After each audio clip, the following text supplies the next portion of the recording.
the Art of Leadership Network.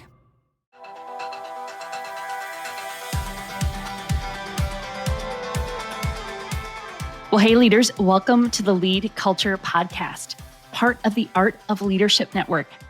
I'm your host, Jenni Catron, CEO of the Foresight Group. We're a company dedicated to helping leaders develop thriving teams. Each week, I'll be your guide as we explore practical strategies to equip you with the tools you need to lead with clarity, confidence, and build unstoppable momentum in your organization. My mission is to be your trusted coach, empowering you to master the art of self-leadership so you'll learn to lead yourself well so you can lead others better. Each week, we take a deep dive on a leadership or a culture topic. You'll hear stories from amazing guests and leaders like you who are committed to leading well. So let's dive in and keep learning on this leadership journey together. Friends, before we get into today's episode, I want to make sure that you have registered for the Culture Matters Summit coming up on January 23rd. It's almost a month away, which feels crazy that we're so close to 2025.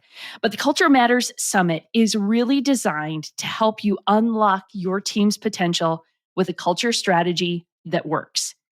Join 3,000 culture-focused leaders at the Culture Matters Summit, a one-day, high-impact virtual event to equip you with the strategies and insights needed to make culture your competitive advantage in 2025. See, while 90% of leaders believe culture is essential, y'all agree with me, you think it's important. Less than 25% have a plan to shape it intentionally. And that's what we want to help you do. This summit is your guide to creating a thriving, purpose-driven team ready to overcome any challenge. I'm going to be joined by leaders like Mark Miller from Lead Every Day, Matt Randerson from Barna, Nona Jones, and a number of other leaders, Tricia Shortino, and then today's guest, Tyler Dickerhoof, is going to join us as well. So if you will go to culturematterssummit.com, register for free. It's free. In fact, I would encourage you, map out that afternoon. It's going to be from 1 to 4 p.m. Central. And so I want you to map out January 23rd from 1 to 4 p.m. Central, mark it on your calendar, block the time, invite your team, and watch some amazing content, hear from some great leaders that will help you invest intentionally into your culture this year. So go to culturematterssummit.com. And then today, you're going to hear from my friend Tyler Dickerhoof. Tyler is a renowned mentor and advisor for entrepreneurs and executives who are seeking effective leadership guidance. Tyler and I are in a John Maxwell high capacity leaders cohort together. We've known each other for several years, finally got to meet in person. You're going to hear about some of that today in our today's episode. But Tyler is one of those leaders who has done the hard work of self-leadership. You're going to hear what he has to share about that.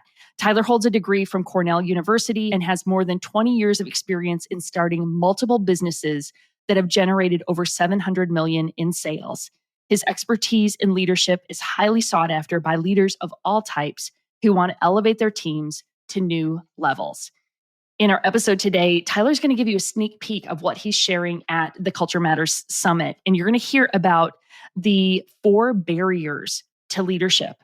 It is so valuable to hear Tyler unpack this. And I love his authenticity and his vulnerability. And that's one of the key things he coaches leaders on is the importance of our self-leadership, our self-awareness, and working through the things, the barriers that hold us back as leaders. So here's my conversation with Tyler Dickerhoof.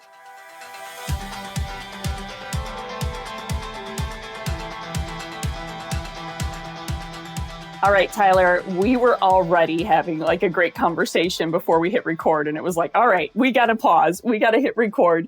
Because anytime you and I are in the room together, the opportunity to just talk about, and this is who you are, just the real authentic, dynamics that leaders face. We were talking about the subject of me being a bit of a control freak because we were talking about all the book stuff coming. And so I'm really thrilled that you're joining me today. You're just desire to be intentional, authentic, vulnerable, and helping leaders lead from a healthy place is one of the things that I've so appreciated I guess we've known each other a handful of years, but we've had an opportunity to spend more time together this year. So first of all, thanks for joining me. I'd love for you to just kind of give the listeners a little bit of a picture of who you are, what your world looks like. Do a little of your own intro. I got to do the formal bio, but you tell us more about you. You know, as our mentor John Maxwell says, it doesn't matter how good or long your bio is. If you stink, you stink. And if you're good, you're good. So, I mean, you could take that for whatever. With that, no, I'm extremely grateful to be here. I'm extremely grateful to be invited into your community at the Culture Summit. I'm so grateful for that. I'm also super excited that you're going to come join me in May. Yep. And so excited for that. But what is interesting is, you've been a guest twice on my podcast, now the opportunity to return the favor. And I was thinking about this morning. I don't remember exactly. I do now that I'm saying that. I was going to say, I don't remember exactly how we got connected, but then remember the great connector that is Brad Lomenick connected us. Of course. That's many years ago now. Yeah. And so I'm grateful for that. As you mentioned, we got to meet each other in person back in August and got to spend some more time over the last several months. And it's been great. And I think to your point earlier, as we were just hopping on and chatting, I think the opportunity to just have that connection and relationship is so easy because I believe what you shared, my heart or what I see in your heart are so much aligned. For sure. Yeah. Yeah. So much of the fact that I recently read, I haven't read all of it. I got to be honest. Large portions of Clout. Sure. And I'm like, so Jenni wrote this like 10 years ago now. It is 10 years ago. This is really good because it's very close to a lot of the stuff that I have had to learn and go through. And as our, again, friend John Maxwell says, layered that learning, sharing thoughts. And I've gotten so much from reading that book, honestly, for my own content and for my own book coming out. Perfect. So there's going to be many references to the great Jenni Catron in that book because I might just take whole segments and just, that fills pages. That's less words that I have to write. That's right. That's right. Well, and isn't it? It's also John who says, hey, take it and make it better. Like, that's one of the things I love about him so much is his generosity with the content. He's like, take it and make it better. So Tyler, take it and make it better. Well, I have to reach over here because there's a book that you reference, The Tender Heart. If you can see that on camera, you reference that in your book. And so now I have it to read. I love it. Anyways, you asked the question, who am I? Man, I am a father of three. Married to Kelly. We've been married for almost 20 years. It'll be 20 years in 2025. I'm a Midwesterner. I am a Buckeye.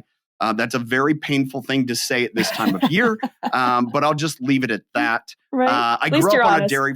Yeah, I grew up on a dairy farm. Was a nutritionist for dairy cows for 13 years professionally, and through that learned a lot of life lessons. Mm-hmm. And my wife and I got involved in network marketing. And that was a business that changed my life, not because it was, the products, the company were like revolutionary. No, it was because I had done this stuff before in my nutrition business, but now finally had a place to actually understand everything I did and believed was about people. Sure. And I was the barrier. I was the issue and not all the things that I would say growing up, especially on a farm. And I know so many others that would be is like, I work with cows so I don't have to deal with people. Some days I want to go work with cows. You won't see that they're behind me. I have a few steers out there. That's what is behind me as well. I still have a connection to it. And part of setting up this studio is so people can watch the cows sometimes in the background. Yep. But I've learned a lot from cows in regards to working with people. Oh, that's interesting. And once I took those experiences and understood it's all about people. Yeah. Like our friend Chris Allen says, it's all about people. That's right. And and it took me many years to get there because I built up so many armors around me that tried to protect me that I thought the barrier was other people and the barrier was me. Ooh. What was that aha moment for you, Tyler? Was it kind of a progression or was there like a a moment that it was like that aha, that it's really not about me, it's about others? And There's one major one. mm-hmm. And I talk about that during the Culture Summit, when God said, this is how you handle with things. Mm-hmm. This is how you deal with things. And part of that, and I didn't share at that event, I'll share right now, is what I did reflecting back is understanding where did that impetus of this is how you deal with things. And for me, that's being intense. That's putting my head down and push. Yeah. And going through that growth process, and this is 7-8 years ago now, and part of that was working with people, dealing with employees in our business. And, they were young employees. They're in the early 20s. And all right, that's a big journey in of itself, being an employee, understand what's work really like, as opposed to, oh, that's what it's like. I mean, we're in our 40s and it's like, all right, this is what it is. When you're in your 20s, you have this idealistic, it's so different than what it is. And what I reflected back and understood, and God led me through this journey of where some of that resorting to intensity. Yep. It's a really, really, if you look in the thesaurus, it is, when you find resort, that's like one of those key Pictionary, or not a Pictionary. Man, I am really on top of it. What's the game that Friday you play with like all the this. letters? Scrabble? Scrabble. It's a high point Scrabble word, right? Resort. Yeah. Yes. Fair That's enough. a joke. All right. And when I resorted to intensity was the reaction to one of the great life-defining moments that I've ever had. Hmm. And that was resorting to intensity after the death of my brother. Mm. Yeah, that was your coping mechanism of sorts, was just... Yeah, that's what I did. What did that look like for you, intensity-wise? Like, how would you describe that? Yeah, so, just a brief kind of, let me give you some background there. So I grew up, like I said, on a farm in Ohio. Yeah. When I was 14, my younger brother died in a farming accident. I drove over. Tragic. And he was 3, I was 14. And shortly after the event, of course, emergency personnel, everything else. And he died instantly. There wasn't any suffering, all those. And the emergency personnel were there. And I was talking to the sheriff. Mm-hmm. And of course, dairy farm, much like your world of Wisconsin, that's right. Small little herd. And it's about 4:30 in the afternoon. And the sheriff's asking me questions. Mm-hmm. And I look at him, just like I'm looking you in the eye right now, and said, I'm done. I'm done answering questions. Mm. If you want to go with me into that barn and milk the cows with me, then you can ask me whatever you want. Other than that, I'm done. And I remember that response as vivid as what I just shared to you. Mm. And that's how I dealt with it. Yeah. Yeah. If there was a challenge, if there was a frustration, if there was and most of it was, when my insecurity of I'm trying to prove myself, I'm trying to prove my worth was showing up. Yeah. I'd be like, I'm just going to put my head down and push. Yep. And here's what's interesting, that I reached out to a friend, kind of interactive, and she coached me a lot in youth organization. I was involved in 4-H and FFA, all those farm things. Yeah. And she coached me in 4-H, and started when I was 8. Mm.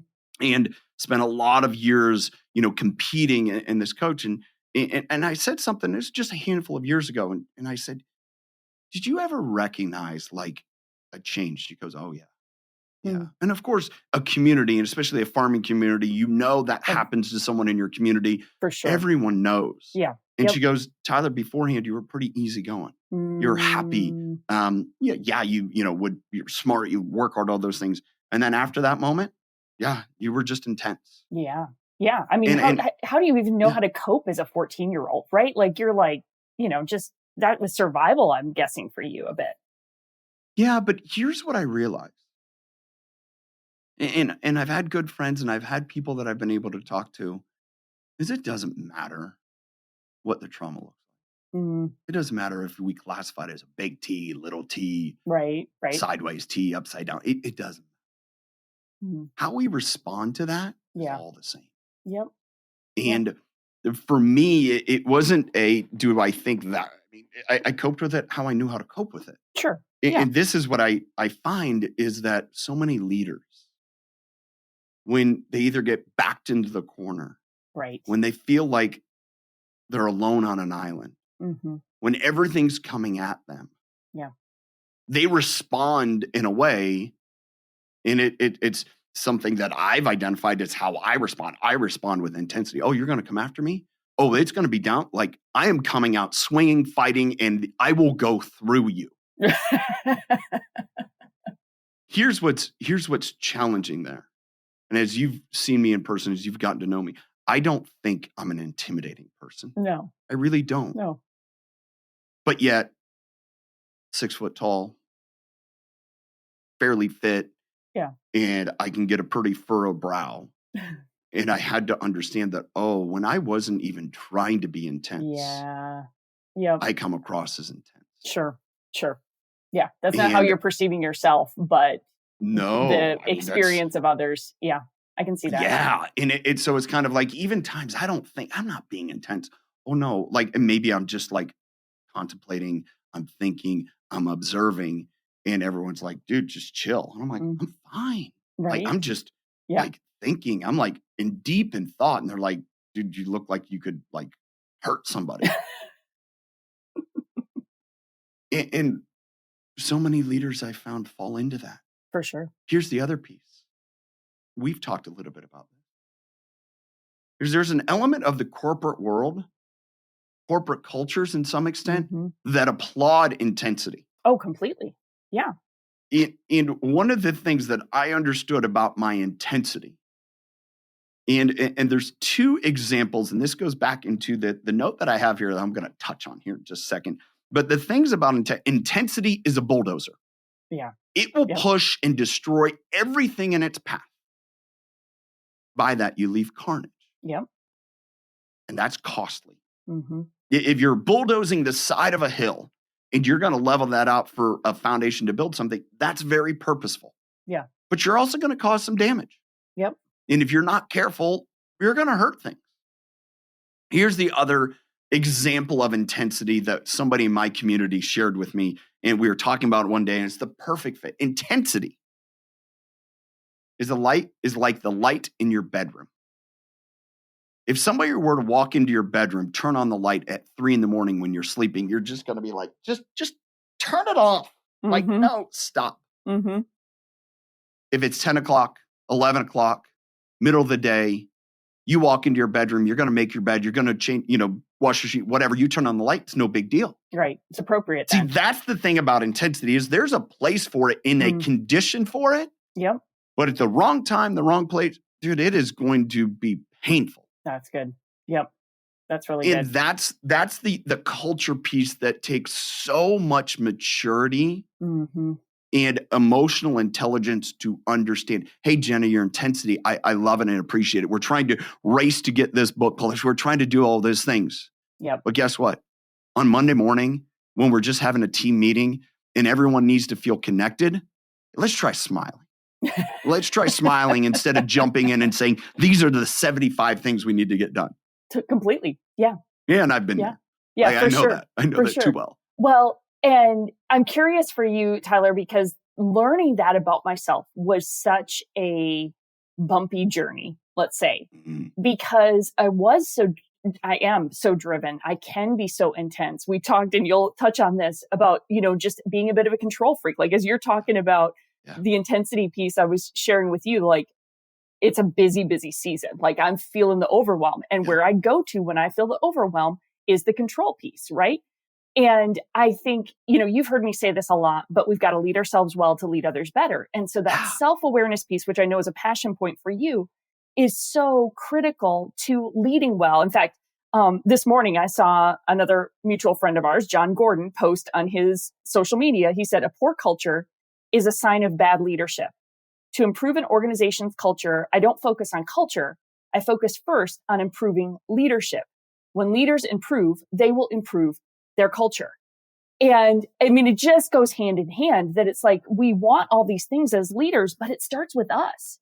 And, the thing, again, I appreciate so much about you and the conversations we've had and who I know you are, is you have just done this deep work to say, how do I lead myself well? How do I be more aware of the influence that I have, the impact that I'm having on people around me? So I'd love for you to you might just riff on that a little bit, but there's two things I want to share there. I'm not fixed. I'm a person who was asked to leave it's ongoing work, right? School administrator's office 2 weeks ago. So I just humbly have to admit, and I didn't think I was intense at all, but really what I believe I did is, through my understanding, my lens, is I identified his insecurity. Sure. And he flipped out. And it's like, oh, okay. Oops. Yeah, this tells me the story. He doesn't understand that I know so much what he's going through, and I can help him so much. But I haven't done a good job of coming alongside of him to be able to offer that. Yeah. And that's my fault. I got to earn the influence for that. Yeah. One thing I want to go back to your comment from John is, absolutely, if you try to attack a culture by putting all the bows and whistles on it, dude, you're just putting glaze on a pile of poop. It may be shiny and look pretty, but it's still a pile of poop. Yeah. And our friend Jake Thompson, he shared this with me last summer, and it's so good. There is no strong or weak culture. Mm-hmm. Cultures all have the same strength because they all perpetuate. That's right. There's positive and negative. Yeah. And so coming back to that point is usually what happens when a leader recognizes that their culture isn't what they want it to be. They end up putting a death grip on it. That's right. And they perpetuate the negativity rather than improving the positivity. Right. And that death grip is being a control freak. Mm-hmm. And what's interesting is you talk about that, and there will people, they'll come to me and say, Tyler, are you probably deal with control? No, I don't. That's interesting. So that one's not an issue for you. Yeah. Not me. I am not, like, my wife will often attribute that to me because she thinks that my demeanor is I'm a control freak. No, not one bit. I'm a collaborator at heart. And that's what got me in trouble is, part of this great work in Revelation is I was able to do a 360 review. Mm-hmm. And everyone said, Tyler, it's all about you. It's like, well, no. It's not about me at all. I have very few personal goals where I have to hit. I like to grow. I want to continue to grow. I want to go with others. That is in my heart. Yeah. My strengths from Clifton Strengths identifies that. I'm a ranger. I am a strategist. I'm a learner. Now, I do have command. And this is what I've learned. If I don't trust the leader, if the leader that I'm with doesn't have a vision, we'll take over. Yeah, I'll do that. But it's not because I have to be the leader. It's just kind of like, well, I don't want to sit around here and do nothing. Let's go somewhere. Let's do something. And so a great example that I recognize that, not being a control freak, was something my dad said to me one day. So my parents live here in Washington. They've been here about 5 years. And for the first couple of years, my brother worked for us. Mm-hmm. So my younger brother, 8 years, I left home when I was 18 and he was 10. And we didn't spend much more time together until he moved here to Spokane. And I was almost 40. Sure. And he worked for us. And one day my dad asked, hey, what's Trent doing? My brother. I'm like, I don't know. He goes, what do you mean? He works for you? I'm like, yeah, he does. But I trust him. And I know he's going to do what he needs to do. And I don't need to worry about where he's at. And he goes, I could never do that. Mm-hmm. And so my dad, very much growing up on our farm, struggled oftentimes with employees because that idea of empowerment was so hard, partly because of what he grew up in, the culture that he grew up in. Yeah. For me, it was very natural to say, hey, I trust you, go and do. Mm-hmm. Now, that can be a fault in and of itself because you end up advocating a lot of leadership responsibilities. Sure. Because you're just like, I trust you, go figure it out on your own. Yeah.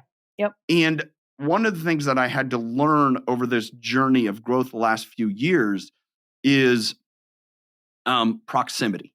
Mm. And I learned it from John Maxwell. Mm-hmm. The law of proximity is you have to have proximity. And I saw that show up.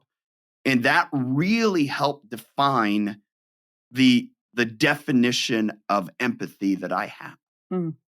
And leaders, part of our solution to our insecurities, part of it to our intensity which I think is just a manifestation of insecurity. There's also inactivity. It's like, I don't want to deal with it. Or insensitivity. I don't care what problems you have, right?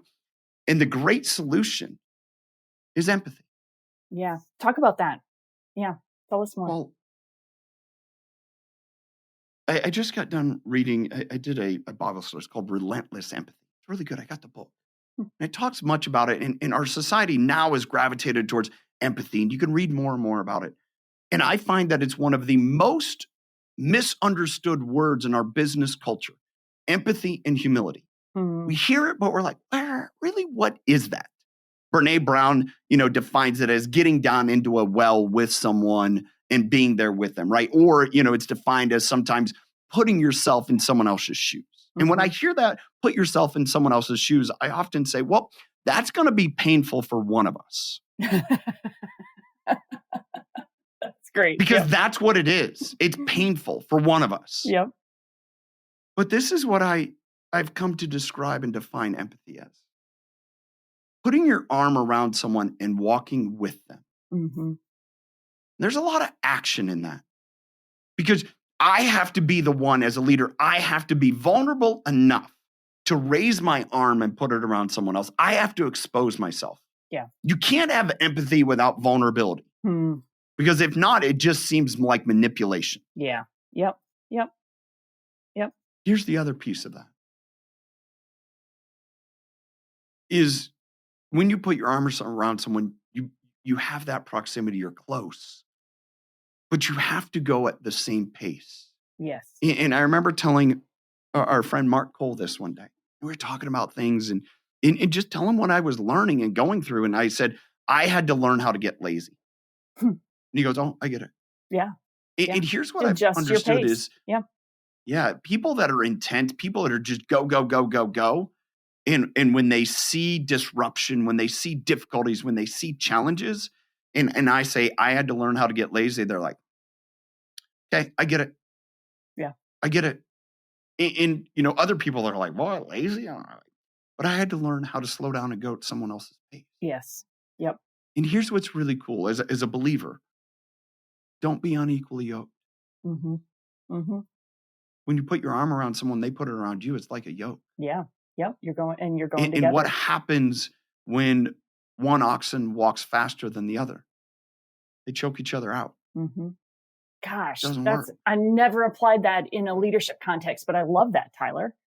It's true. Yeah, it's not me, it's God, but that's okay. You drew the application for us. So yeah, I mean, it came to me. Like sometime it's cows, right? It's cows. It's cows. This is your world. This is what you know. This is how farming connects to leadership for us in many ways, but there's one of them for us. Here's something that I don't think it's a big deal because that's just how I see the world. Like make those connections. Mm-hmm. I really don't like. I do that all day, every day. Yeah, you do. That's just how I see the world. Mm-hmm. And as people in my community or like yourself, they're like, "Wow." I'm like, "Okay." It's kind of like what others tell us is like. I mean, don't be amazed at my gifting. It's just that's my gifting. I don't try to do it. Yeah. I just that's a unique perspective God gave me, and it's where I can walk into a room of a bunch of farmers and be totally comfortable.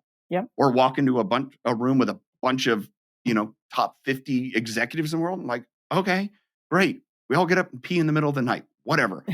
People are people. And the extent there of empathy working is again has to be that vulnerability. Yeah. Yep. I hearing you phrase that way, it makes so much sense. I was thinking about a situation the other day with another leader, and they were afraid that if they tried to be empathetic, it would feel patronizing. And it was because of the way they're going about it. Yeah, it lacked the vulnerability piece. Like that, like as soon as you said that, I was like, that's it. Because they hadn't applied the vulnerability to it that made it truly empathetic. Have you ever read the poem Footprints in the Sand? Yes, well, it's been a while. All right, now stop and think about that related to empathy. When we walk beside Jesus and he puts his arm around us, Mm-hmm. And we say sometimes there's one set of footsteps, sometimes there's two sets. Mm-hmm. That's an example of vulnerability. Yeah. And we have to do that when we lead. There's going to be sometimes as a leader, you have to be willing to be carried by other people because their zone of genius is going to overshine yours. And that's what you want them to do. Yep. And that is true empathy and vulnerability. Jenni, you are amazing at this. I don't let me get in your way. Go do it. Yeah. You're going to carry the whole team. Yeah. And there's other things that I'm uniquely gifted at. Okay, great. I can do it. Yeah. But not in spite of the team. It's to help carry because that's what I can do. Yeah. Yeah. And it's the same thing. And it takes that vulnerability. That's good. Here's another example that I learned. And it's so funny because then empathy ties into emotions. Mm-hmm. And I've had podcast guests and I've had several friends that have worked in the armed forces, military, different branches around the world. Sure. And I've had this conversation and I've had this personal conversation with them. And they're like, there is no place for emotion. I'm like, wrong. You can't be empathetic without emotion. And some of these are extremely empathetic people. Yeah. There's a difference between being empathetic and, if, for example, going back to what I just shared, if I'm so emotional downtrodden that we're walking together and you want to fall over and just die, I can't let you. I have to carry you. Right. And that's being emotionally inclined to say, quit being a wimp. No, it's like, hey, this is my time to carry you. It's okay. Yeah. We got this. Encourage. Yep. And vice versa. And so you have to be emotionally understanding, but you have to be in control of your emotions, understand your emotions. There you go. Yep. Not let your emotions overtake you because then all of a sudden it becomes a liability. Yeah. And that's part of that is we're going to have that. Yeah. Yep. And for me, one of the things that I understood is coming back to the insecurity. Insecurities are just, every one of us have them. Everyone has them, right? You've talked about that. You've written that. Yeah. And the difference is, do you hide from it? Or do you say, oh, sorry, my insecurity is showing. Sorry, my intensity came out. Yep. Forgive me. Yep. I didn't want to do the hard thing. Forgive me. Man, I was so focused on the goal that I forgot about you were more important than the goal. I'm sorry. That's my insecurity. Yeah. Because it's insensitive. Yep. In talking to like some Navy SEALs, I asked him one day, who makes it through BUDS? The classic training, Coronado Island, who makes it through? And they go, oh, that's easy. That's easy. Person makes it through is the one that doesn't try to do it on their own. Oh, wow. Yeah.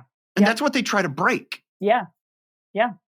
That's why there's one popular figure who went through it 3 times before he finally passed, and he just was strong enough to do it on his own, and yet is disregarded by the entire community.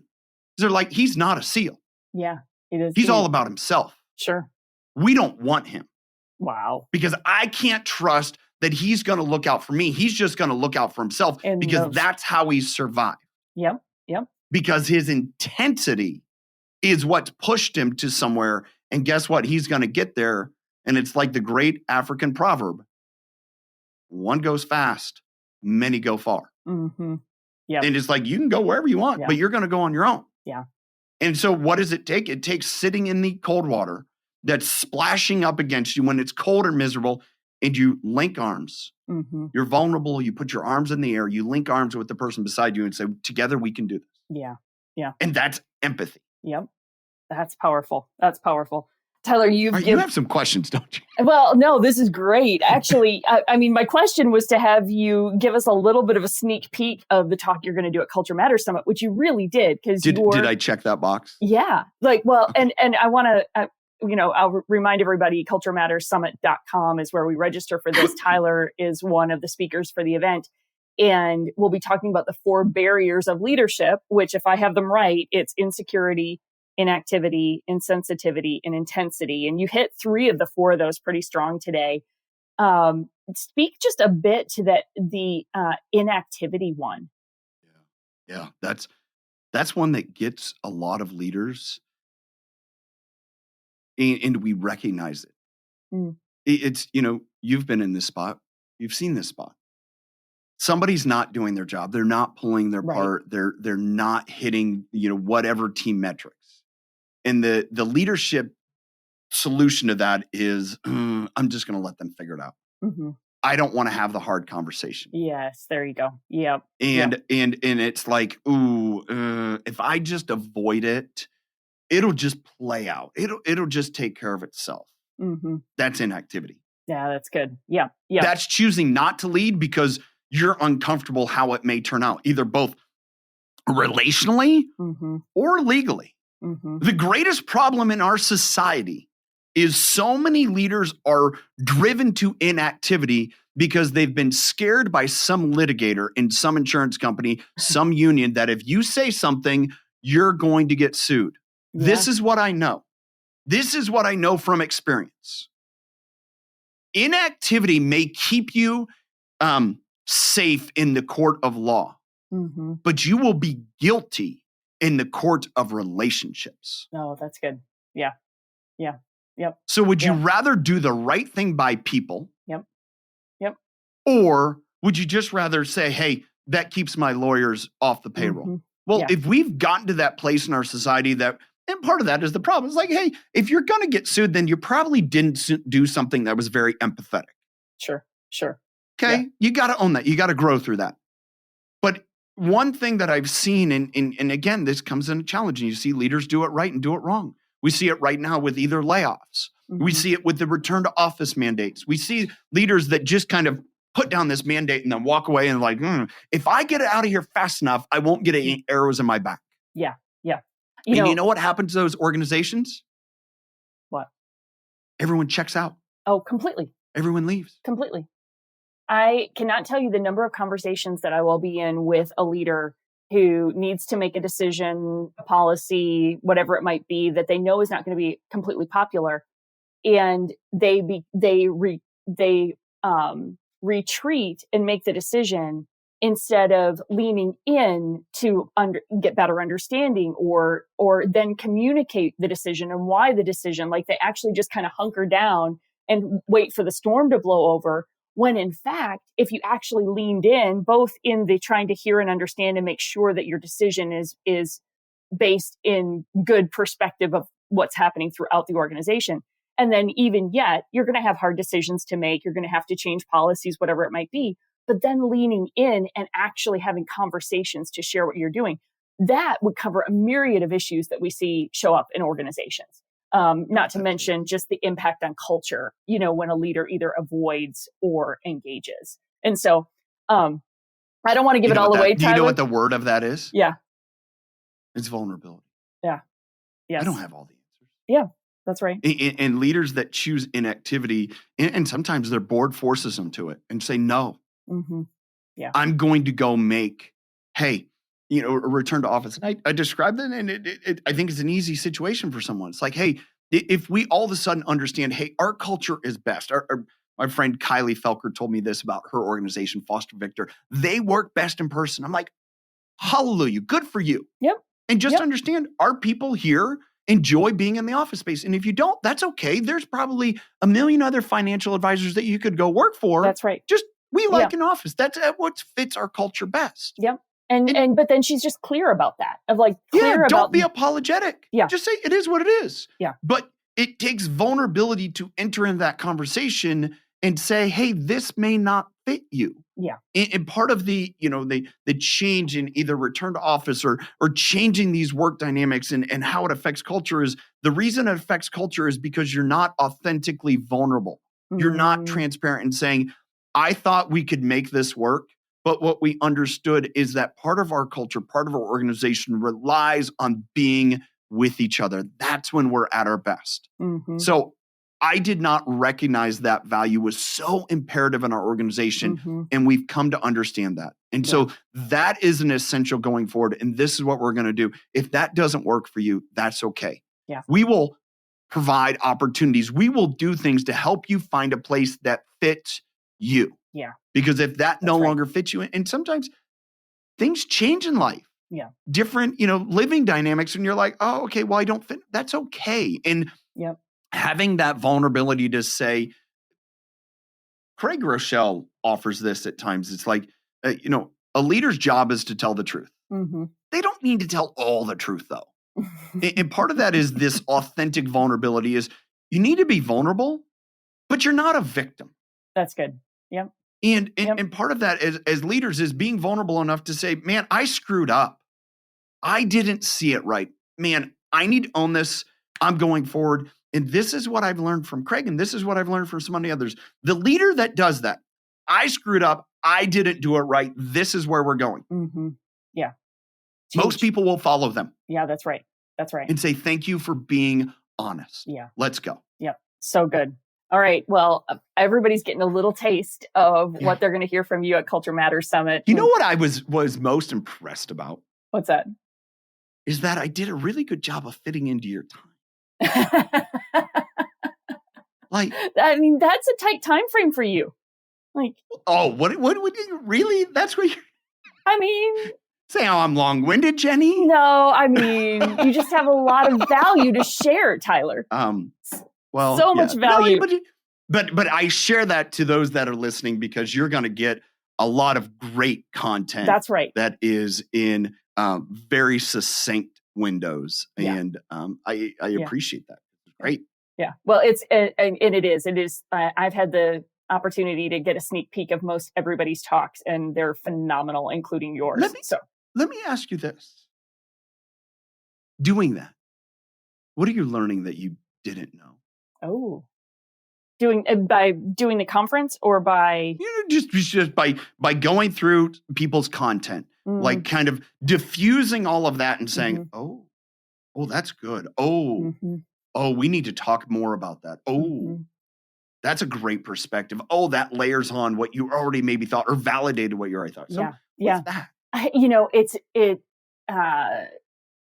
What's fascinating, because we didn't overly direct the speakers on your topic. Like, it was like, hey, we invited people that we feel like understand culture matters. Like, you get it. And you're in spaces where you're in leadership conversations and you're adjacent to this conversation quite a bit. And, but we didn't like hyper direct, Tyler, I want you to speak exactly on this. You and I had to clarify. I had to ask, hey, does this fit? Which is good. Which is good. But that was on purpose, right? Of like, I want the people that we invite to the summit to speak on things that they're really passionate about. And, it's the subject matter that you're an expert in. What's been fascinating as I've listened to all of them is the constant theme that shows up through all of it is about leading ourselves well. That it comes back to the leader, that everything rises and falls on leadership, and that it starts with us. That, we all want phenomenal cultures. We want teams that are thriving and engaged.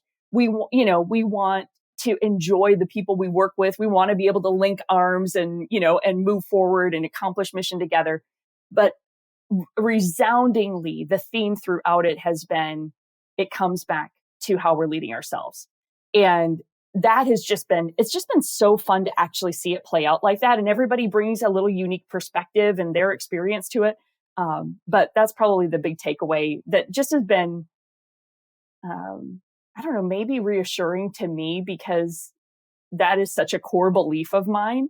But again, I didn't direct that with everybody. It's just kind of what's come back is that, hey, there's a sacredness. The listeners have heard me say this a lot, that I believe leadership is sacred work, right? Like, we get this privilege of changing and affecting the lives of people in our sphere of influence.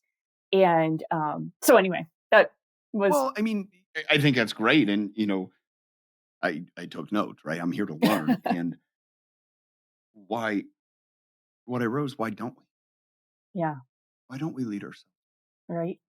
It's a great question. And I think maybe that's a great question for us to ponder from this conversation today. Yeah. And I'm going to give, I'd love your quick thought, because the quick thought you mentioned earlier is why we don't lead ourselves well. In my opinion, is the self-awareness. Yeah. Yep. Busyness. I think sometimes in my case, I think I keep myself too busy to slow down and pay attention to what's really going on or how I'm really feeling or glean the self-awareness. Like that's my... You want to go on a word journey with me? Yeah, do it. So to me, that's very much like I'm so busy doing what I'm doing that I'm real comfortable with the view in the mirror. Yeah. we're on this platform, and I don't know if you have this setting or not, but if you click on settings, you can go to the audio video and you can toggle back and forth between mirror video or not. Yep. And see, if you look at mine, as I look in the screen, the letters are IDL. If it's mirrored, it is backwards. And see what happens in our society. So often leaders are so busy that they see the view in the mirror. They see the backwards IDL and they're like, oh, that's just the way it is. Because every time I look in the mirror, that's what it is. But the reality is that's only our perception. Yeah. That's our intentions. View. Yep. The reality is me sitting across from you and saying, Jenni, what do you see? Because then that's the window. There you go. And that's the window that shows me I can't see what I am because of the mirror. And yet when I'm so busy, I don't take the time to just sit across from you and say, hey, what do you see? What are you experiencing? Yeah. What do you see? What do you recognize that I can't because it's a blind spot? And I wrote this yesterday, and it's funny, is blind spots come to us, and we may think it's kind of like this, again, the mirror, right? If you look in the mirror and you're getting ready in the morning, and you may get very used to, say you have a blemish or a scar. Say you have a scar, like I have a few scars. Yeah. And they're there for so long in your life, you get used to them. Totally. And someone says, hey, Tyler, you have a scratch, like right here. I'm like, oh, that was from 8. And I ran and I hit the branch of a tree. And I told my mom, don't put anything medicine on it because I want a scar because scars are cool. And they're like, oh, okay, that's a good story. But that's because I'm used to it in the mirror. The difference is when somebody tells you something through the window, you're like, oh, I've never seen that in the mirror. Yeah, that's how. That's how they see it. Yeah. That's. And so to me, do we put ourselves in those positions to actively every day grow and get better? Yeah. Because we're sitting down and we're looking through the window. That's right. And not the mirror. And where I think it gets even worse for executives, and this happens in cultures, is when we're so used to the mirror that our window gets all covered in bugs. Imagine driving down the road. Yeah. It's all covered in bugs. Yeah. And so you end up driving down the road looking in the rearview mirror because there's no bugs on that. And all of a sudden the bugs are on the front and you're like, but I'm driving down the road and everything behind us looks good because you can't see through the window. Wow. And then all of a sudden you run into something. Yep. And you're like, oh, but my mirror's clear. Yeah. Yep. But your window. Yeah. And here's where it's worse. And I would say this happened to me. Did you get in such a bad accident that your mirror shatters? Wow. And so then all of a sudden you're like, what value do I have? Yeah. You're questioning everything. Yep. Your confidence is nothing. And it's because you didn't do the work to keep your window clean. Yeah. And inviting people to give you the feedback, right? Like how many of us get so isolated and don't have the person who is looking through the window and giving us, just telling us what they see. And it can't be just one. Yeah. Because that's when we fall into the pattern of just classic yes men. Yeah. They just tell you what you want to hear. Yeah. Like, no, it needs to be multiple. Yeah. Because each one of their perspectives, imagine sitting around a table. And each of their perspectives are different. They have a different angle. Yep.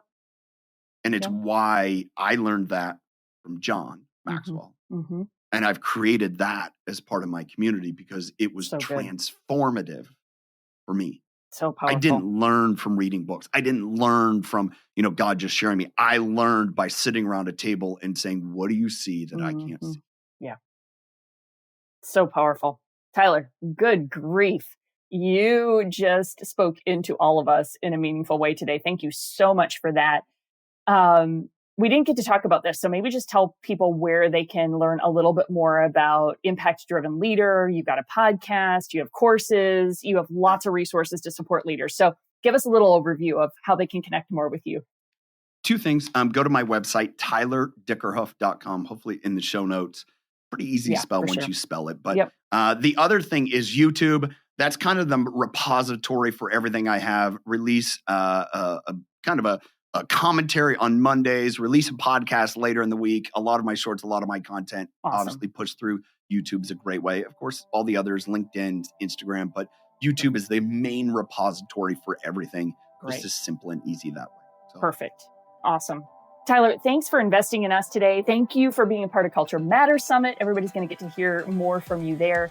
And I'm just grateful for your friendship, for your commitment to equipping leaders to be healthy, to be vulnerable, to be self-aware, because you're making us better. So thanks for your investment in us today.